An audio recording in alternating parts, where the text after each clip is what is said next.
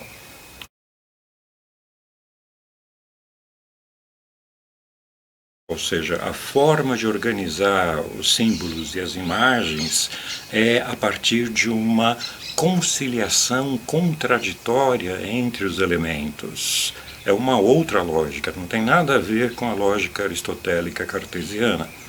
Portanto, a harmonia é sempre uma harmonia conflitual.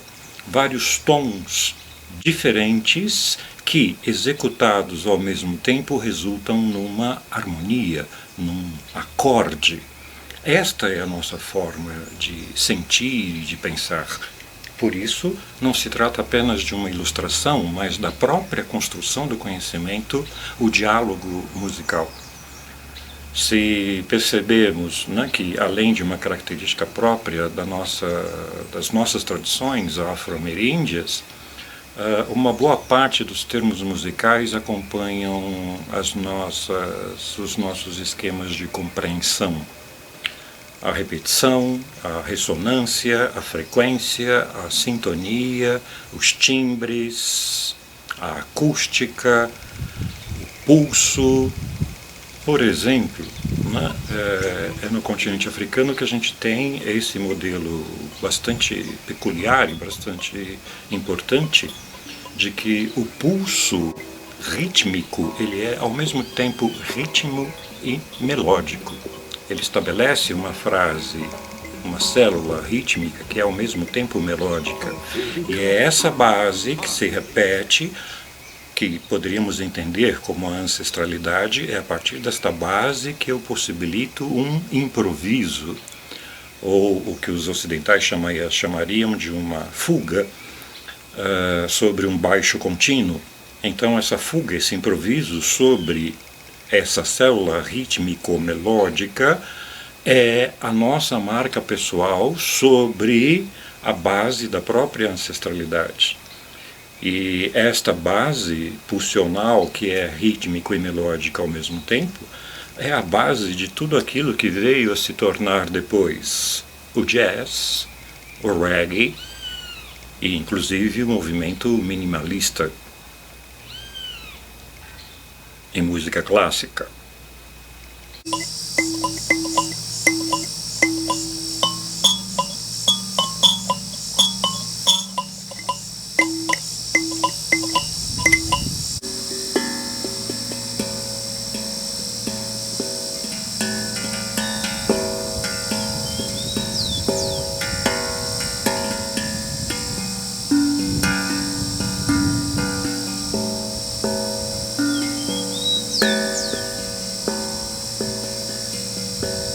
Então, esta repetição, ou ostinato, se quiserem, em um termo mais ocidental, esta repetição ela é sempre igual, sempre a mesma e, ao mesmo tempo, sempre diferente.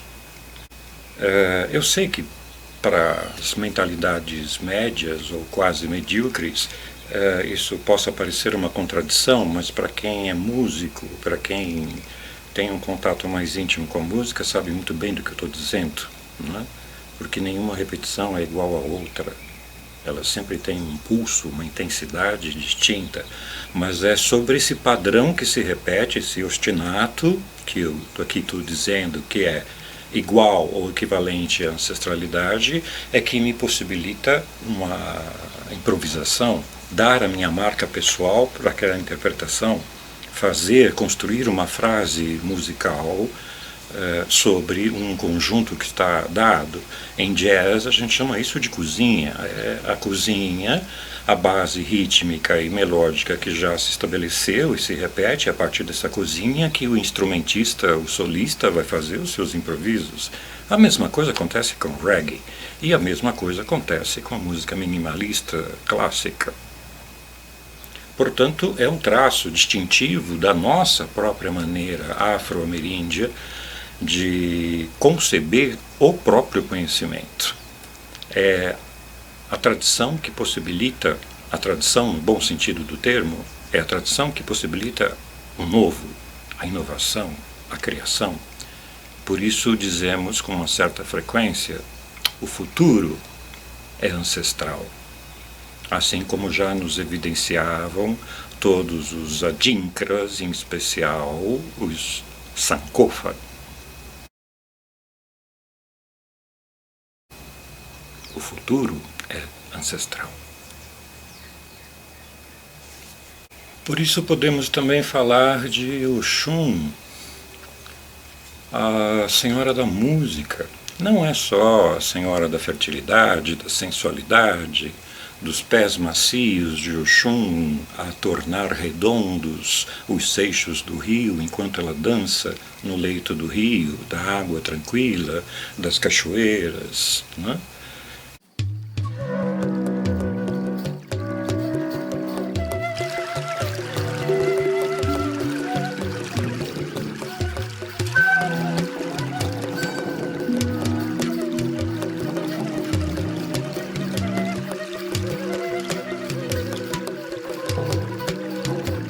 Orereio,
cheque, cheque, cheque.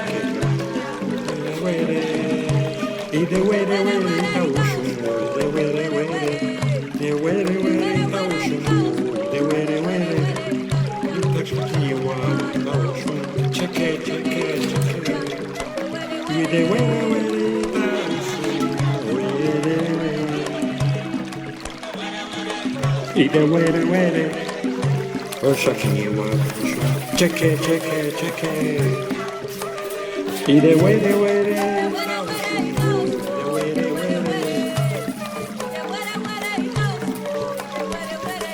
Oshakaniwa, cheque, cheque, cheque. Ide were taushu,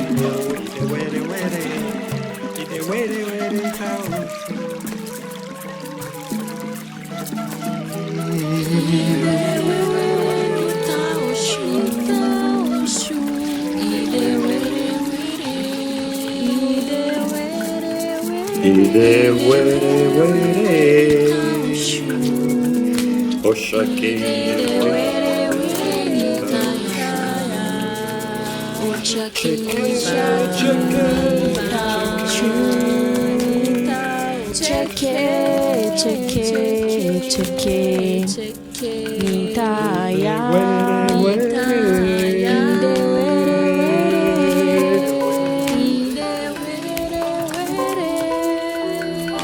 Ide were.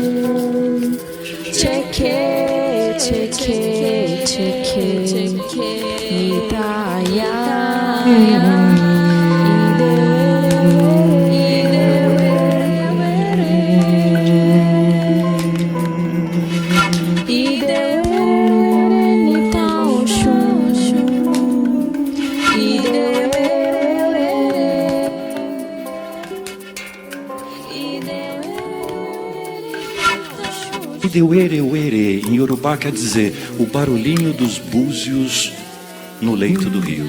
Oxakinewa, me ensina, Itaoxum, me ensina, mãe, ser como os búzios na corrente do rio, a amar como os búzios na corrente do rio. Por quê? Cheque, cheque, cheque, em Yorubá, tudo é ilusão, ilusão, ilusão. Lalita Itaoxum, me ensina, mãe. Um canto de iniciação a esse modo de produção de conhecimento oxunístico, que é acompanhar o fluxo do rio. Isso é absolutamente zen. obedecer o pulso da nossa própria natureza na natureza. Anita Oxum, cheque, cheque, cheque.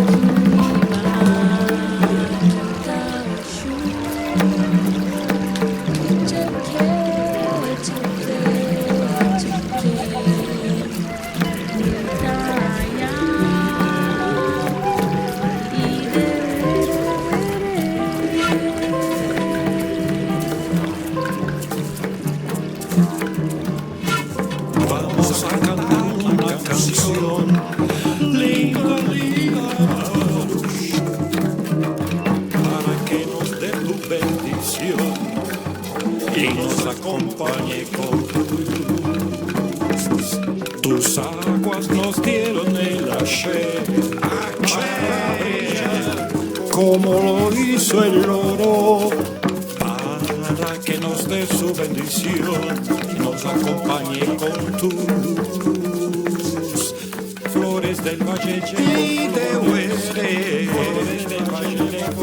y de Huere, para que nos dé su amor y nos libre de dolor, para que tus hijos nunca lloren.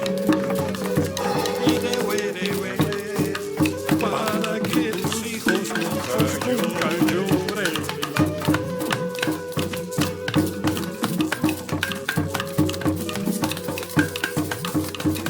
Vamos a cantar una canción linda, linda, para que nos dé su bendición y nos acompañe con tu luz. Tus aguas nos dieron el ayer, como lo hizo el oro, para que nos dé su bendición y nos acompañe con tu luz. Flores del valle y de Huere, y de Huere, para que nos dé su amor y nos libre de dolor, para que tus hijos nunca lloren. Y de Huere, para que tus hijos nunca lloren.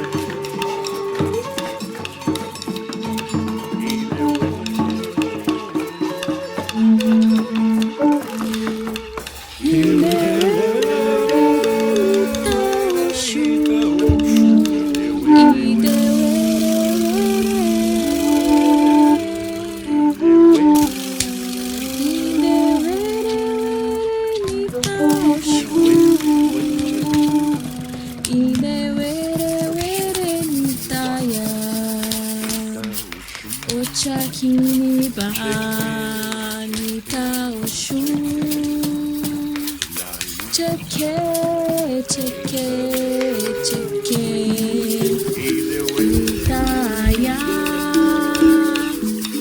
ide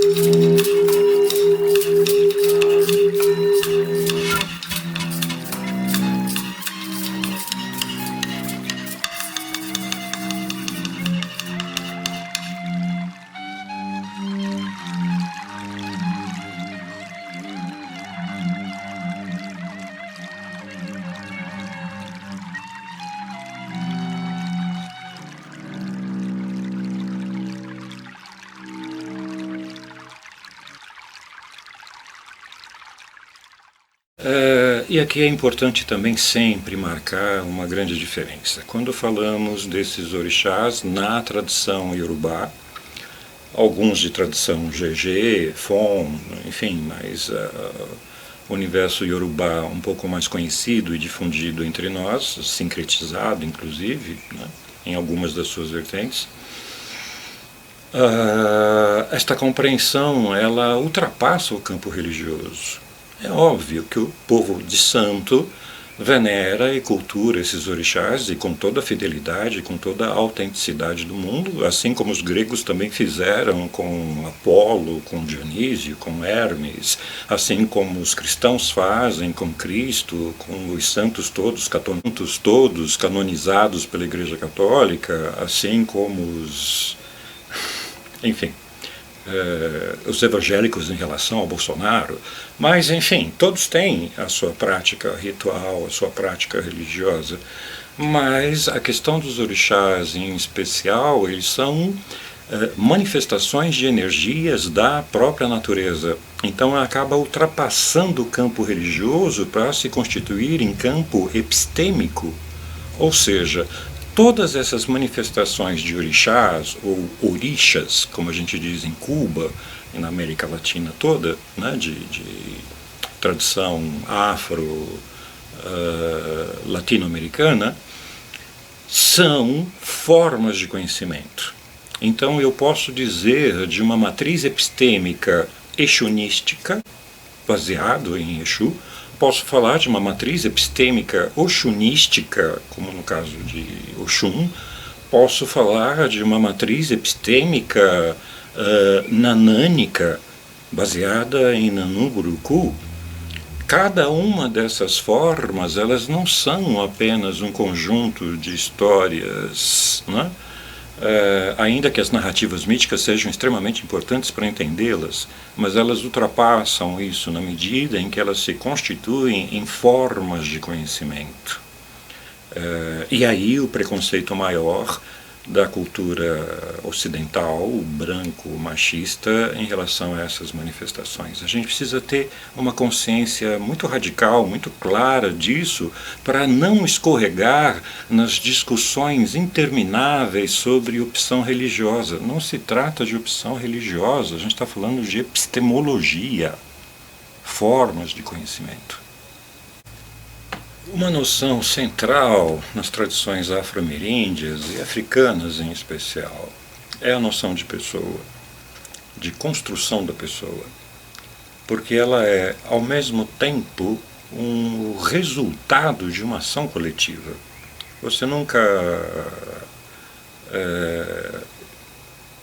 nunca está distante da sua aldeia. Você pode estar distante em termos de quilômetros, mas a aldeia reside aqui, na minha alma, na minha palavra, na minha língua, naquilo que eu me constituí, porque é nesta aldeia em que a gente se forma. Portanto, esta base coletiva ancestral é o que possibilita a construção da minha pessoalidade. Portanto, a minha realização é a minha realização com os meus traços pessoais de caráter, de temperamento, de características que estão embasadas, por sua vez, na aldeia de onde eu provenho. Portanto, a minha origem é parte constitutiva do meu processo identitário.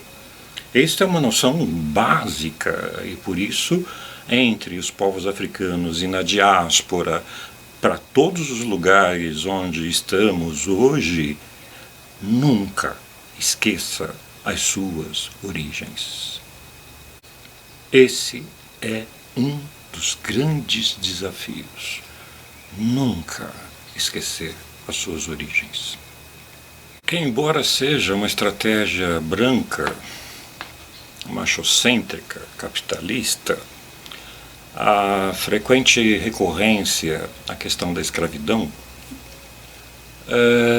nós precisamos lembrar que essa escravidão, ela não acabou, mesmo com a assinatura muito teatral, né, da princesa Isabel com relação à Lei Áurea, porque todos aqueles que foram libertos por uma questão econômica e não abolicionista, porque tivemos que aceitar as imposições dos irmãos Rothschild na Inglaterra, porque nós éramos simplesmente o último país ainda adotando a escravidão, o que tornava o preço das nossas mercadorias muito mais baixas, e portanto eles pressionaram para que nós acabássemos com a escravidão. O motivo era absolutamente econômico, ninguém estava nem aí com as questões abolicionistas, né? Embora isso também não menospreze o esforço de todos eles. Mas essa escravidão continua. Infelizmente continua. E é uma escravidão epistêmica. Ou seja, enquanto estivermos amarrados à lógica aristotélica, ao pensamento cartesiano, aquilo que se convencionou chamar de método científico, e eu detesto esse termo, porque a questão é método científico de qual ciência? De que ciência estamos falando? Pré-Einstein? Ou já ciências de ponta, como a física, a mecânica quântica, a teoria das probabilidades, a autopoiesis em biologia, ou, enfim, de qual ciência, cara pálida, estamos falando? Enquanto estivermos presos a essas amarras ocidentais, brancas, machocêntricas e capitalistas, vamos continuar sendo escravos. Uma coisa que eu disse certa vez na escola Florestan Fernandes, do MST, do Movimento Sem Terra, na defesa, entre aspas, das monografias de conclusão de curso, eu dizia em alto bom som e torceram o nariz: nós precisamos fazer uma reforma agrária da alma. Recuperar os rincões que nos foram colonizados dentro da alma, dentro do pensamento, porque eles ficavam repetindo os mesmos rituais e requisitos burocráticos da universidade, em especial da USP, eles com tanta liberdade de fazer algo absolutamente novo, inovador, muito mais coerente com a prática da terra, com as questões da própria reforma agrária, repetindo hábitos medievais que ainda existem na universidade. Então não é apenas uma questão de você falar sobre as matrizes africanas ou indígenas, mas de colocar em xeque as matrizes ocidentais de verdade. E você não vai fazer isso, desculpa, utilizando as próprias ferramentas deste método científico ou da lógica aristotélica do pensamento cartesiano. Então me parece absolutamente contraditório quando alguém começa a falar sobre as nossas questões utilizando slides, PowerPoint, com referencial teórico, normas de acordo com a ABNT. Isso nunca foi a nossa forma de produzir conhecimento. Jamais. Então, estando acorrentados a esse modelo, nessa escravidão epistêmica, me parece muito pouco frutífero qualquer tentativa de denúncia, e por isso a minha insistência no anúncio, diria Paulo Freire. Depois do tempo da denúncia é sempre necessário o anúncio.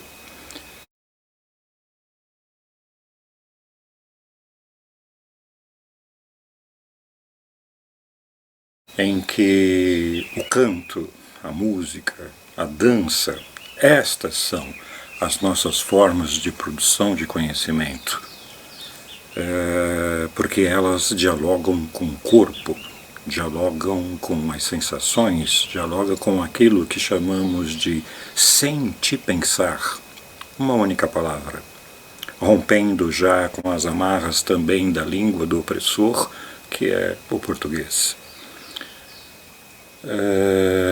Isso é completamente diferente do kit escolar, como eu chamo, ocidental, branco, machocêntrico, capitalista e etc., discriminador, feminicida e etc. Esse kit escolar o que é? Um professor que assume o centro da fala, os alunos que ficam silenciados, somente com o ouvido, em carteiras que estão alinhadas de maneira militaresca ou jesuítica, o que vem dar no mesmo, porque precisamos lembrar que o fundador dos jesuítas, ou a Companhia de Cristo, foi o capitão Inácio de Loyola, né? Mas esse kit é esse professor que assume a fala, os alunos todos silenciados, uma lousa ou uma área de projeção dos malditos slides, um relógio cronometrando o tempo, e quando acaba o tempo entra uma outra disciplina, também estanque, que vai repetir a mesma coisa, e os alunos vão reproduzir ad infinitum, ad nauseum. Esse é o kit escolar. Não importa se ele é falado em Guarani, em Camaiurá, em Axininca, ou em Quechua, ou em Quichua, na medida em que você incorpora esse kit escolar, todo o chamado currículo oculto vem na sua sequência. E me desculpem os experts, não existe currículo oculto, ele é explícito, está na forma de atuar, na forma de se relacionar com as pessoas, na forma de valorizar a hierarquia, a disciplina, o regulamento, o Estado, a escola, e os valores da sociedade tal como estão, competitiva, discriminatória e assim por diante. Não há como se iludir mais. E aí então me parece extremamente importante lembrar do mito de origem dos Jeli, ou o que convencionou se chamar de griots, ou como eu chamo, grioulas também.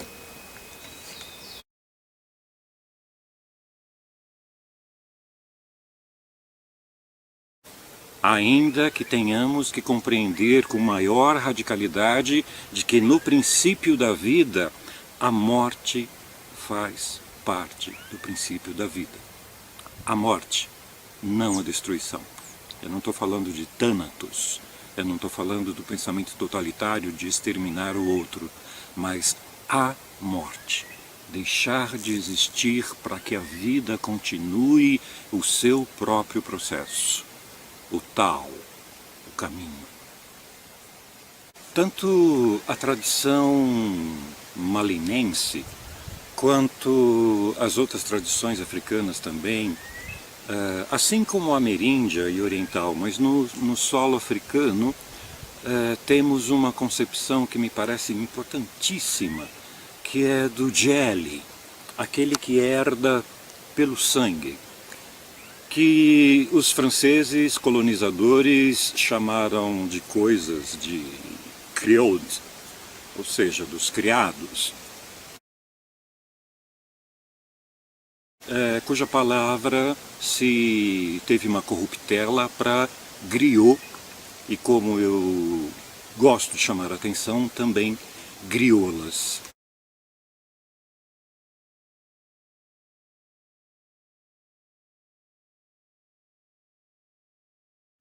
Há muito tempo atrás, quando os homens saudavam as árvores, havia um rapaz na África, isso entre os Bambara, hoje Mali,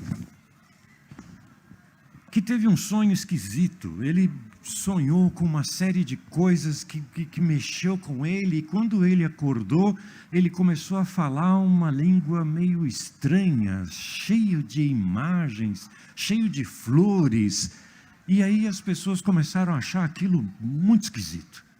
Como assim? O rapaz levanta assim num dia e está falando essas coisas que ninguém entende e tal, e a aldeia, muito ressabiada, achou que aquilo não estava muito certo, aquilo parecia meio louco, parecia meio, né, meio arriscoso, né?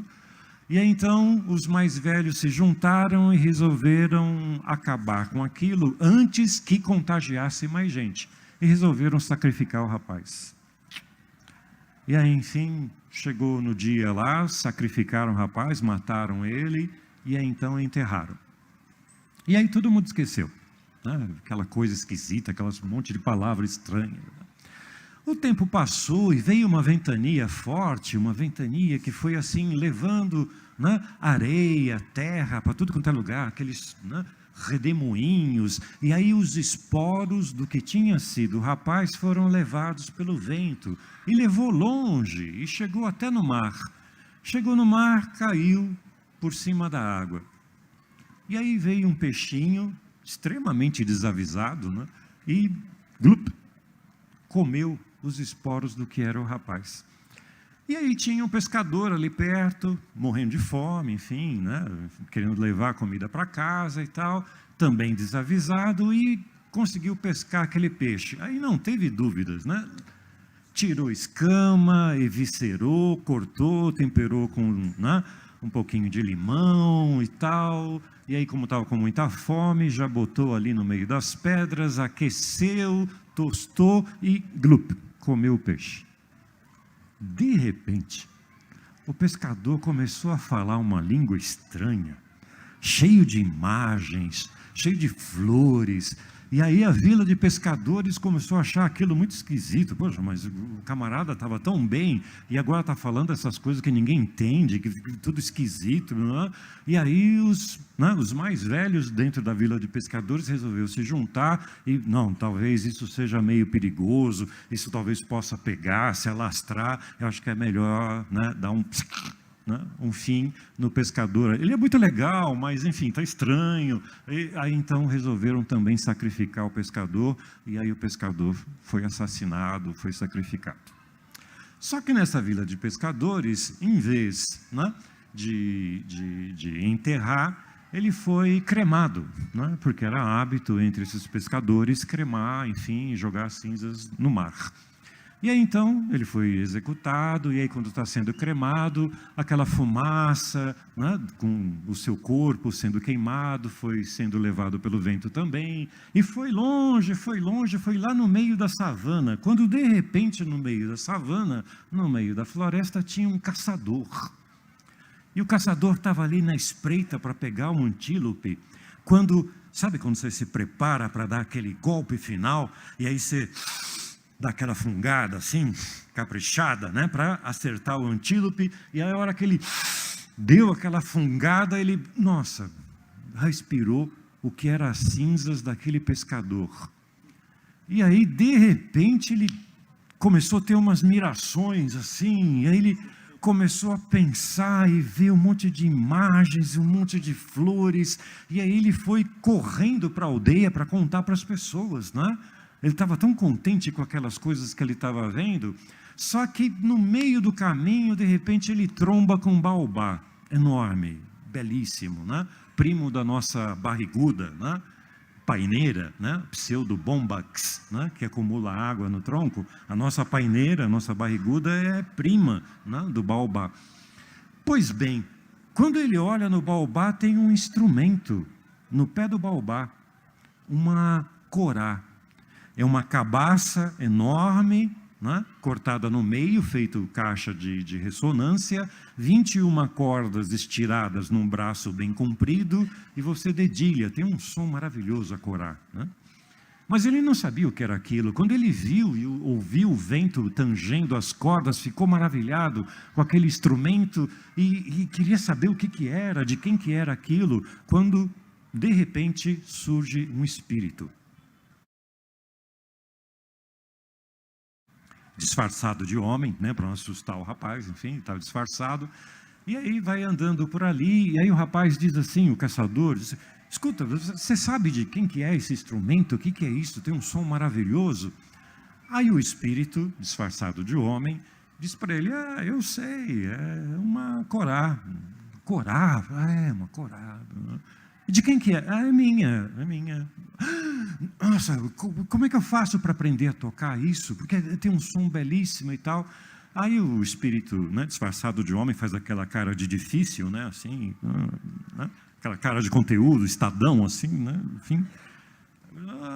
Eu posso ensinar você sim, mas tem uma condição. Sempre tem uma condição, né? Sempre. O Espírito disse assim, eu ensino você, mas à noite eu venho te buscar em sonho. O cara é caçador, né? Fortão, tal, né? Já tem medo de sonho. E aí aceitou numa boa. Não, tudo bem, concordo, tal. E aí então o Espírito ensinou ele começou a aprender a tocar, e aí chegou na aldeia. Chegou na aldeia todo contente lá com o instrumento, doido para falar daquelas coisas, aquelas imagens e tal. E aí a hora que ele começa a tocar, ele começa a cantar daquelas imagens e aquelas flores e tudo mais, todo mundo achou esquisito aquilo. Como assim, né? Só que, de repente, as pessoas não sabiam muito bem explicar porquê, mas aquilo que ele falava, que era tão estranho, com a música, chegava no coração e dava um alívio.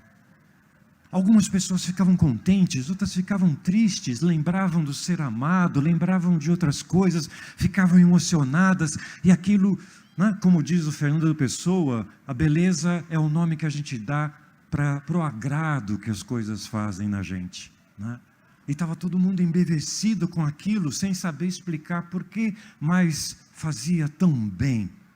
E aí então a aldeia resolveu não sacrificar o caçador. E daquele momento em diante, começam todos os griots. Porque cada um deles tem o seu instrumento para dizer das velhas histórias aprendidas com o seu próprio canto. À noite, vem o espírito e leva o griot para a terra dos ancestrais. E lá na terra dos ancestrais, lá no Orum, ele vai aprender as velhas, novas canções para trazer para a sua comunidade. O grande problema é saber onde é que a gente está no meio dessa iniciação. Se a gente está prestes a ser executado porque ainda não encontrou o seu instrumento. E aí, ó, um abraço. A comunidade é cruel. Ela sacrifica mesmo se você não tiver o seu instrumento. E o que eu estou dizendo não é encontrar uma corá ou uma flauta ou o seu instrumento. Encontrar o seu instrumento para que você se afine com ele. Esse instrumento pode ser uma flauta, pode ser um violão, pode ser um berimbau, pode ser um atabaque, pode ser química, física, matemática, geografia, história, letras, um sarau. Pode ser qualquer coisa. É você que tem que descobrir qual é o seu instrumento e fazer as pazes com ele para você se afinar. Isto é material. Obrigado.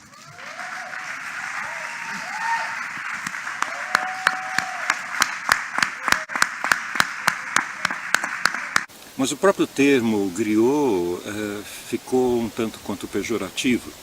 Djeli, ou Djelia, são esses portadores da voz da ancestralidade, que através das suas histórias, pela tradição oral, permanecem uma tradição viva, dinâmica, nem um pouco parecido com o museal dos museus de antropologia, não, ou de arqueologia.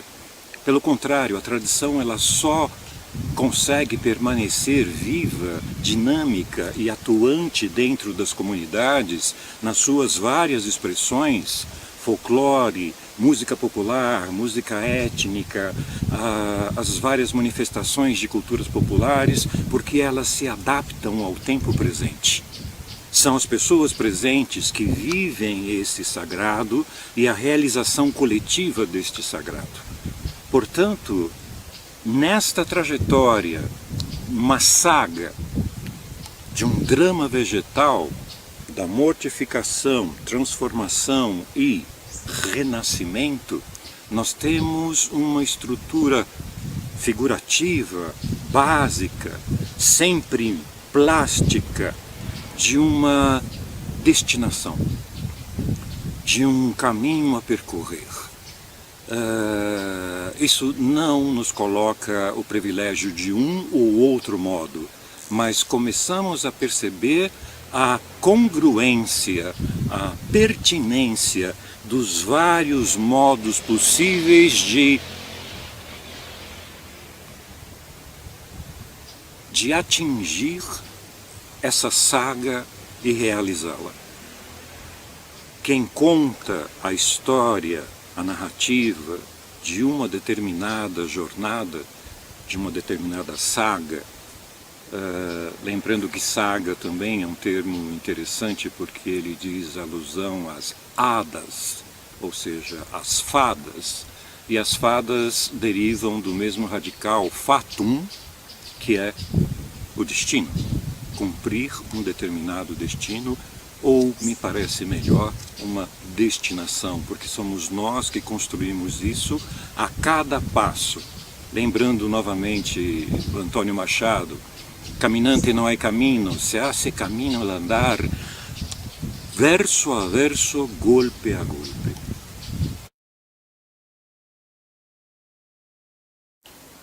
Se nós entendermos sagrado nesta concepção mais ampla, muito além da questão puramente religiosa, institucional, estamos falando de uma religiosidade, a condição de possibilidade com contato com o sagrado. E isso está absolutamente longe de todas as instituições, seja ela qual for, Igreja Católica, protestantes, orientais, isso pouco importa. Na medida em que ela se institucionaliza, ela se transforma numa organização humana como qualquer outra, em que está em pauta a disputa pela hierarquia, a disputa pelos grupos dentro do poder, as doutrinas, os regulamentos, os tabus, os sacramentos, a mecânica ritual que perdeu há muito tempo a sua condição de ritual de atualização do mito. Então falamos aqui de religiosidade como esta condição de contato com o sagrado e que aparece nos lugares mais imprevistos, conversando com um jardineiro, conversando com uma merendeira, olhando o desabrochar de uma flor, olhando o voo de um pássaro, como diria Eurídice Fontella, nossa poeta maior, talvez, a um passo do pássaro, respiro.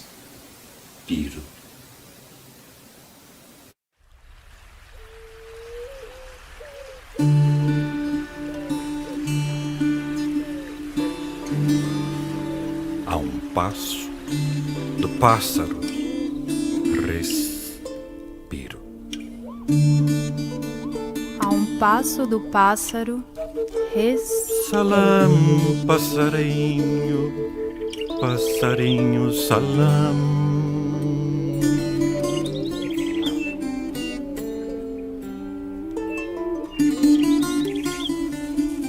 Um pássaro arcaico, com sabor de origem, pairou, pássaro arcano, sobre os mares.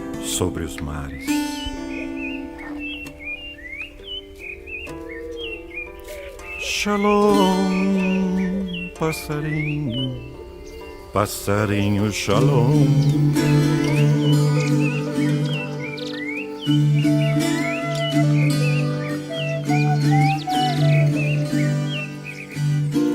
Quando pousa o pássaro, quando acorda o espelho, Quando pousa o pássaro, quando amadurece a hora, quando acorda o espelho, quando amadurece a hora. o pássaro definitivo é. Por isso não o procuraremos, ele é que nos elegerá. Jaya, jaya, passarinho, passarinho, jaya, jaya. En la luz del profundo vuelo, O pássaro definitivo é. Por isso não o procuraremos, ele é que nos elegerá.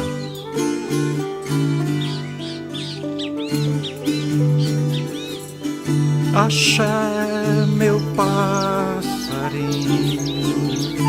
meu passarinho, axé.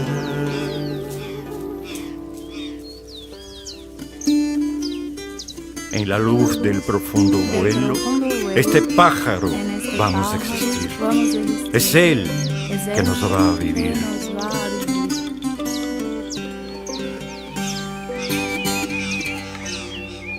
Ay, ay, ay, pajarito, pajarito, ay, ay, ay. Ay, ay, ay, pajarito, pajarito, ay, ay, ay.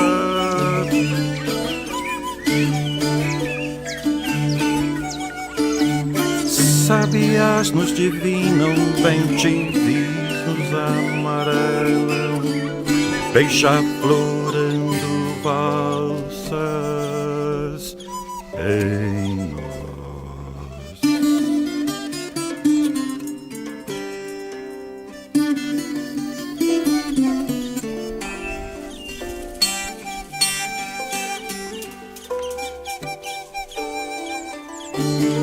Nunca amar o que não vibra, nunca crer no que não canta. Falo de agrestes, pássaro de sóis, que não se apagam, de inamovíveis. Pedras de sangue, vivo de estrelas que não cessam. À beira do rio, o silêncio dos peixes. À beira do rio, nem a espera. A água não cessa e o rio nunca passa. À beira do rio, a lucidez, a pedra. E a pedra é pedra, não germina, basta-se. Ó rio, subterrâneo ao ritmo do sangue. Ó água, frígida clara que elimina toda a sede. Ó água abissal, sem gosto nem vestígio algum de tempo. Ó fonte, sem mais música audível, água densa. Um pássaro, movendo-se, espelhando-se em águas plenas, desvelou o sangue. Um pássaro silente abriu as asas, plenas de luz profunda, sobre as águas. Um pássaro invocou mudamente o abismo que nos limpa de todas as palavras. Ter asas é não ter cérebro. Ter cérebro é não ter asas. A um passo do pássaro, respiro.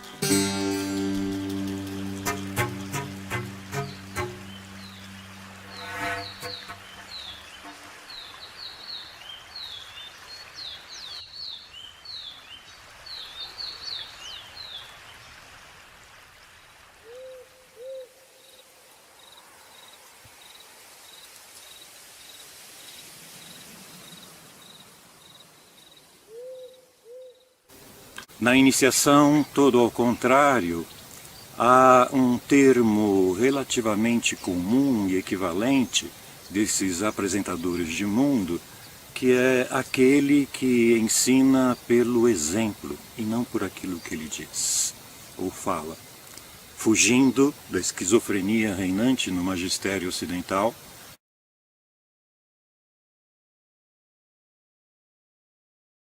a pessoa é o próprio conteúdo, a pessoa é o próprio exemplo, o próprio testemunho da realização de uma possibilidade de vida, de existência. Por isso, por exemplo, a Malta, na tradição quechua, é esse que ensina pelo exemplo e, portanto, fala muito pouco. Equivalente também de Acharya no universo védico, no universo hindu, assim como também, de uma certa forma, Sansei, no universo nipônico, ou ainda Laoshi, no mandarinato, na experiência chinesa e taoísta em especial. Assim como no Guarani, Cheramoin, o meu avôzinho, que é o líder comunitário, assim como o xamã, no universo mongol original, o próprio termo xamã é mongol, mas essa estrutura xamânica de todas as tradições orais. Aquele que consegue estabelecer diálogos entre níveis diferentes de realidade. Não se trata de um pensamento mágico, entre aspas, mas é uma compreensão em profundidade desses vários níveis de realidade em que as experiências são vividas no próprio corpo. Por isso, cada um deles ou delas tem um respeito, uma admiração, pela sua própria comunidade. A mesma coisa acontece com as tradições do Sangoma, no universo Zulu, Maasai, moçambicano, que nos chegou como Kangoma, que é esse que vai cuidar da saúde, né, coletiva, assim como no universo Mapuche, as nossas Mati, as mulheres que representam Mapu, a terra, e portanto dialogam, né, com esses vários universos. No Chile há experiências muito interessantes da junção do conhecimento das Mati, nesse universo Mapuche, com os serviços públicos de saúde, com resultados extremamente importantes. Esse que ensina pelo exemplo, então, e que portanto fala pouco, os Guaranis sempre nos lembram: vocês brancos não sabem o que vocês fazem porque vocês falam demais. Se aprendêssemos a ouvir e cultivar o silêncio, talvez isso fosse muito mais formativo. Essa tagarelice informativa da necessidade narcísica do docente de exibir a sua erudição e exercer esse poder sobre os outros, todo ao contrário, quando você cria situações de experiência e de expressão para criação de alguma coisa, este conhecimento é exercitado.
So, this song is about love, I mentioned.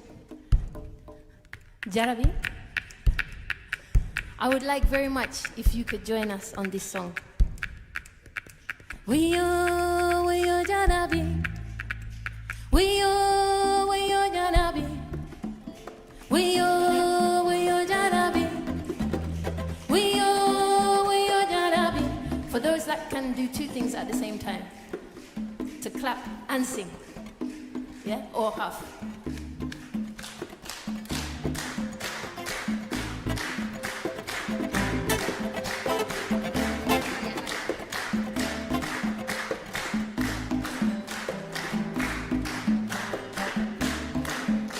We yo Jarabi.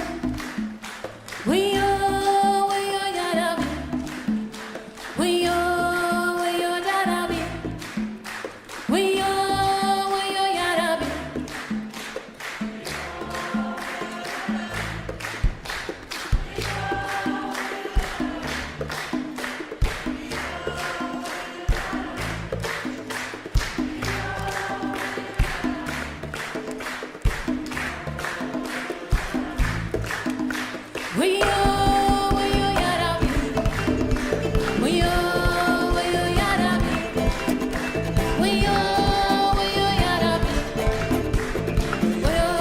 We yo Jarabi. We yo Jarabi. We yo Jarabi.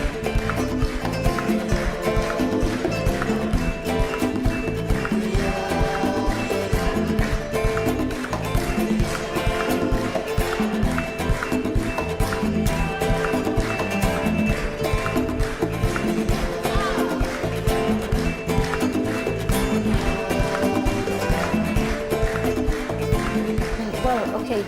Firstly, it's got 21 strings, and these 21 strings are on either side of the bridge. You can see here.